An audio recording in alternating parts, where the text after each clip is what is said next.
खुलुमबाय बयनिसिमबो आंनि बे डेली आपडेट बड' इउट्युब चेनेलाव नोंथांमोनखौ आरोबाव बरायहरबावनाय थाबाय। दिनै आं नोंथांमोननि गेजेराव मोननैसो सानसेयारि खौरां लानानै फैदों। आं आसा खालामो नोंथांमोना भिडिअखौ जोबजासिम नायलांगोन आरो लोगोसे चेनेलखौ साबस्क्राइब खालामनानै लागोन। दिनैनि गिबिसिन खौराङाव दङ क'क्राझाराव बयलार लाबोग्रा गारिया हरखाबै अर खामदों।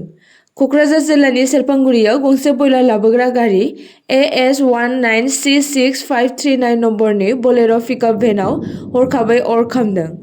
बे जाब्रबथाया थांनाय बुधबार मोनायाव माहारियारि राजा लामा 27 नि सेरफांगुरि जयपुर ट्राम लाइनआव मोनसे लामा जाब्रबथायाव सोमजिदों।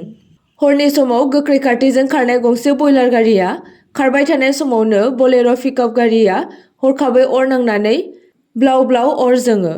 खौरां मोननाय बायदिब्ला बलेर' पिकआपआ बङाइगावनिफ्राय सोनाब बेंगल फारसे थांगासिनो दंमोन। मख'नो गोनांदि अर खामनाय जाथायनिफ्राय गारि सालायगिरि आरो हेन्डिमेनआ खुनुरुखुमै गावसोरनि जिउ रैखा खालामनो हायो। उनाव रायजो राजानि मददजों पुलिस आरो अर खोमोरग्रा हान्जाया ब्लाव ब्लाव अर जोंनाय अरखौ खोमोरनो हादों। ब्लाव ब्लाव अर जोंनायनि जाउनाव गारिया खामनानै सिलिंखार जायो। नैथि खौराङाव दङ सिलचरनि दुर्गा फुजानि पेन्डेलखौ आइजोफोरनि मोन्थाइखौ लानानै बानायनाय जादों। आइजो गोहो आरो रैखाथिनि सायाव नोजोर होनानै बानायनाय सिलचरनि रांगिरखारि दुर्गा फुजानि मोनसे पेन्डेला गासै सुबुंखौनो गोसो बोहोनो हादों। दुर्गा फुजानि 65थि बोसोर फालिनायाव डे लाइट क्लाबआ बे बोसोरनि आयदाखौ आइजो गोहो आरो रैखाथिखौ लानानै बे बोसोरनि पेन्डेलखौ बानायनाय जादों। कलकातानि आरजिकार हस्पिटालाव सोलोंथाइ लानाय आइजो डाक्टारनि दुखुनांथाव जाथायखौ लानानैबो बे पेन्डेलखौ बानायनाय जादों, जायखौ बे बोसोरनि आरजिकार देहा फाहामसालियाव जिनाहारि खालामना बुथारनाय जादोंमोन।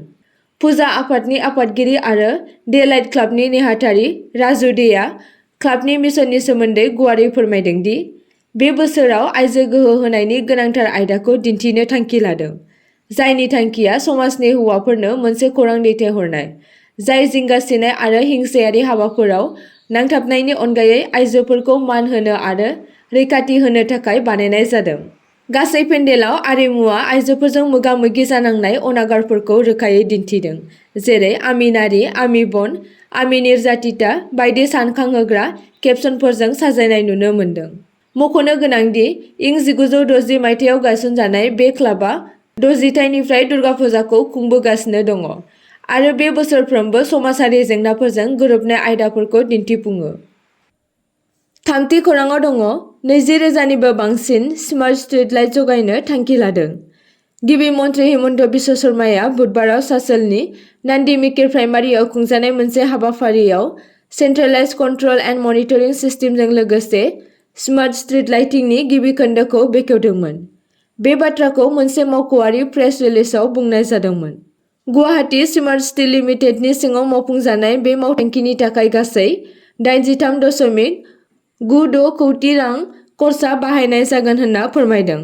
बे हाबाफारिनि बाहागो महरै 20,667 स्मार्ट स्ट्रीट लाइटफोरखौ फज'नो थाखाय थि खालामनाय जादों, जायनि गेजेराव 11,000नि बांसिन लाइटफोरखौ लगायखांबाय। 10,000 स्ट्रीट लाइट फज'नायजों सोहोरनि सिङाव 944 लामाफोराव दा सोरां जाबाय। बे खान्थिया गोजौ थाखोनि क्लाउड बेस्ड मेनेजमेन्टजों सुजुजानाय। अट'मेटिक ट्रेफिक सिगनेल आरो स्मार्ट स्ट्रीट लाइटफोरखौ जगायनायजों लोगोसे शर्माया बुंदों दि गासै गुवाहाटीआव गोबाव समनिफ्राय नेबाय थानाय सीसीटीवी केमेराफोरनि फसंनायखौ 1 जानुवारि 2025 मायथाइयाव बेखेवनाय जागोन। बिथाङा बुंदोंमोन दि गोबां बोसोरनिफ्राय सोलिबाय थानाय दै जगायनाय मावथांखिया दिसेम्बर 2024 मायथाइसिमाव आबुं जागोन होनना साननाय जादों, जायजों गोदान दै फोनांजाबनाय 1,50,000 सुबुंफोरा मुलाम्फा मोननाय जागोन।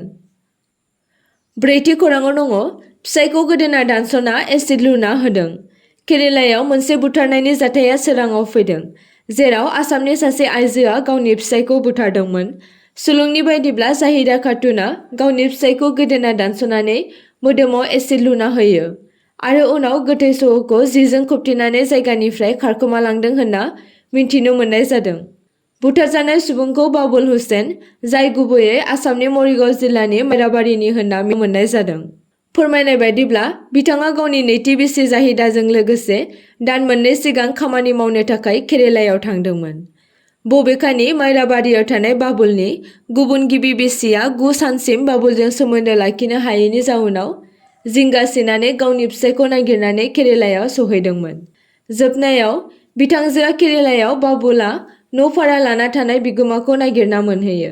न' बिगोमाया बाबुलखौ गोबां साननिफ्रायनो नुनाय जायाखैमोन होनना फोरमायो।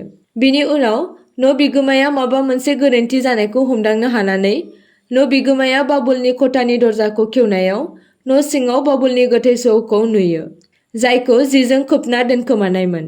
न' बिगोमाया गोख्रैनो केरेला पुलिसनो खौरां हरो, जाय बै समनिफ्रायनो नायबिजिरनायखौ जागायदों। जाहिदा खातुन आरो सासे अजद होजानाय लोगोनि सायाव सन्देह खालामनाय जादों, जाय सानैबो आथिखालाव खारखोमानानै दङ।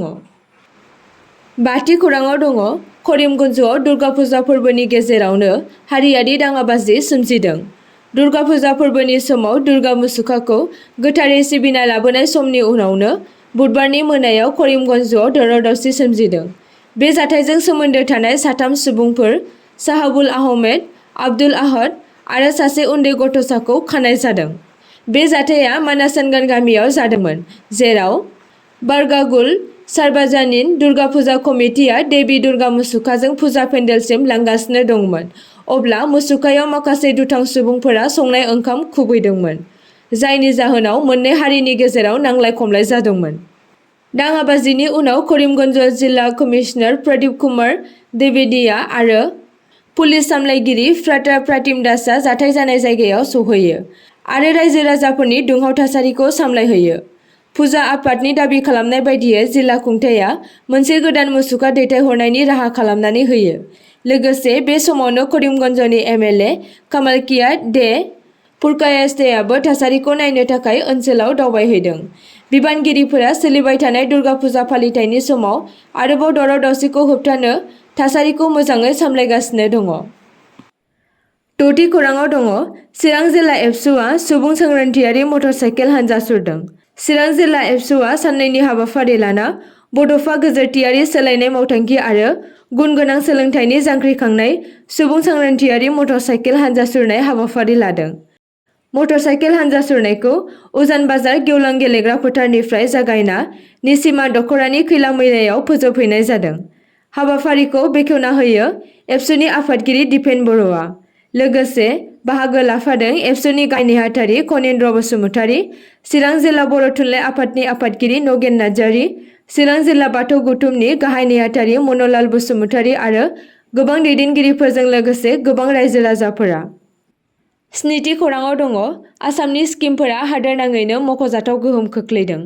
गिबि मन्थ्रि डक्टर हिमन्त बिश्व शर्माया बुंदों दि आसाम रायजोआ गासैबो थासारियावनो जौगानाय लाबोगासिनो दङ, जाय गोदान लामाफोरखौ दिन्थिफुङो, जायखौ भारतनि गुबुन गुबुन रायजोफोरा आथिखालाव अनुकरण खालामगासिनो दङ।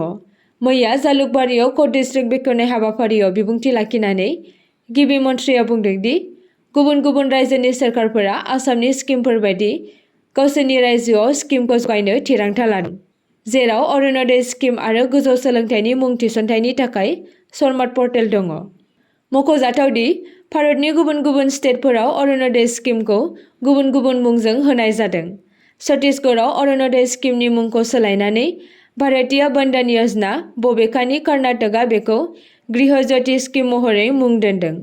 मध्य प्रदेशआ बेखौ लाडली लक्ष्मी योजना आरो झारखन्डआ मैया सामन योजना मुंजों गोदानै बेखेवदों। हिमन्त बिश्व शर्माया बेखौ बुंदों दि बे स्किमफोरनि गुबै थांखिया अरुणोदय स्किम बायदिनो आइजोफोरनो राङारि हेफाजाब होनाय। अरुणोदय बिथांखिया गासै हादोराव मख'जाथाव गोहोम खोख्लैदों आरो मोनफ्रोमबो रायजोनि रांखान्थियारि थाथाय बायदियै मावफुंजादों। 8थि खौराङाव दङ गसाइगाव महकुमायाव सारअन्थाइ गावनायजों गरुपेलानि दक्षिण खैमारि गामियाव मानै मोसौ थैदों। थानोनो रोङै गोबां अखा हानायनि जाउनाव थांनाय हराव सारअन्थाइ गावनायजों दक्षिण खैमारि गामियाव मानै मोसौ थैदों। जाथायनि सोमोन्दै फोरमायनाय बायदिब्ला दक्षिण खैमारि गामिनि सनेन मार्टिननि न'आव सारअन्थाइ गावनायजों लोगोसे आरो मोब्लिब मिटारआ खामनायजों लोगोसे मोब्लिबारि मुवाफोरा सिलिंखार जालांदों होनना फोरमायदों। न'खरनि सुबुंफोरा रैखाथि मोनदों होनना फोरमायदों। न'खराव एसे एनै आबाद मावनायजों लोगोसे हाजिरा मावना जायोमोन समेन मार्टिया। हरखाब मोसौ थैजानायजों लोगोसे गोबां जेंनायाव गोग्लैदों होनना फोरमायदों आरो दुखुथिया न'खरनो सरकारि अनसुंथाइ होनांगौ होनना दाबि खालामो गामिनि रायजो राजाफोरा। आसा खालामो नोंथांमोना भिडिअखौ नायनानै मोजां मोनगोन आरो चेनेलखौ लाइक आरो साबस्क्राइब खालामनानै लागोन।